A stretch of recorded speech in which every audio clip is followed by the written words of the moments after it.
Hello guys, இந்த வாரம் மாதிரி சண்டே மார்க்கெட்டில் என்னென்ன ப்ராடக்ட் இருக்குன்னு பார்க்கலாம். ஃபஸ்ட் நம்ம போனோடனே வந்து இந்த ஆப்பிள் டேப் தான் எங்கேஸ் பார்த்துருந்தோம். நல்லா தான் இருந்துச்சு. ஆனால் டச் கம்ப்ளைண்ட் சொல்லியிருந்தாங்க. ரேட் லாஸ்ட்டாக சொல்கிறேன். அப்புறம் இந்த சிபி ப்ளஸோட ஈத்தர்நெட் பாக்ஸ் இருந்துச்சு. ரேட் கேட்கும்போது 500 சொல்லியிருந்தாங்க. கண்டிஷன் என்னன்னு தெரில. நாங்கள் அவர் கடையில் வந்து லேப்டாப் ஸ்பேர்ஸ்லாம் நிறைய பார்க்க முடிஞ்சு கைஸ் இந்த வாரம். அதனால் கண்டிஷன் வந்து நம்ம பார்த்து தான் எடுத்துக்கணும். டிஸ்பிளே அந்த மாதிரிக்கு ஸ்பேருக்கு நம்ம எடுத்து யூஸ் பண்ணிக்கலாம். ஸ்டார்டிங் 800 அந்த ரேஞ்சில் சொல்லியிருந்தாங்க. அவர் கடையில் ஹார்ட் டிஸ்க்கும் நிறையா இருக்குங்க. செக் பண்ணி தான் எடுக்கிற மாதிரி இருக்கும். இது வந்து டச் கம்ப்ளைண்ட்னால 1300 சொன்னாங்க அவங்க.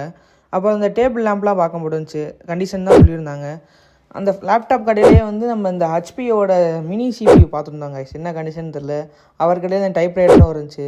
இந்த வாரம் நிறையா பிராண்டடான ஏர்பாட் பார்க்க முடிஞ்சிச்சு கைஸ். OnePlus, ஓப்போ அந்த மாதிரி பிராண்டு. அதுக்கப்புறம் வந்து இந்த இவர் கடையில் வந்து PS2 கேம் சிட்டிலாம் இருந்துச்சு. நிறைய ஸ்க்ராச்சஸ் இருந்துச்சு. ஸ்டார்டிங் 50 ருபீஸ் அந்த ரேஞ்சில் சொல்லியிருந்தாங்க. ஸோ நான் பார்த்துட்டு வச்சுட்டேன். ஒரே ஒரு இது மட்டும் எடுத்திருக்கேன். அடுத்த வீடியோ அப்லோட் பண்ணுறேன். அப்புறம் கேபினெட்லாம் பார்க்க முடிஞ்சுங்க. ஹார்ட் டிஸ்க் கூட இருந்துச்சு. இந்த ஆப்பிள் பென்சில் ஒருத்தர் வாங்கியிருந்தார். அவர்கிட்ட வாங்கி வீடியோ போட்டேன் நான். அப்புறம் வந்து ஒரு சாம்சங் வந்து டச் ஃபோனே ஒர்க்கிங் கண்டிஷனில் இருந்துச்சு. ரேட்டு 2K சொன்னாங்க. ப்ரைஸ் பேசிக்கலாம்னு சொன்னாங்க. சேர் வந்து 1400 ஸ்டார்டிங் சொன்னாங்க. அப்புறம் பொம்மை, radio, DVD player, MP3 player எல்லாமே இருந்துச்சு கைஸ் இந்த வாரம். வாங்க வந்து நம்ம மாதிரி சண்டே மார்க்கெட்டை விசிட் பண்ணுங்கள். இந்த மாதிரி நீங்கள் நிறைய வீடியோ பார்க்கணும். நம்ம சேனலை சப்ஸ்கிரைப் பண்ணிக்கோங்க. மறக்காமல் பெல் பட்டன் ஆன்ல வச்சுக்கோங்க. தேங்க்யூ.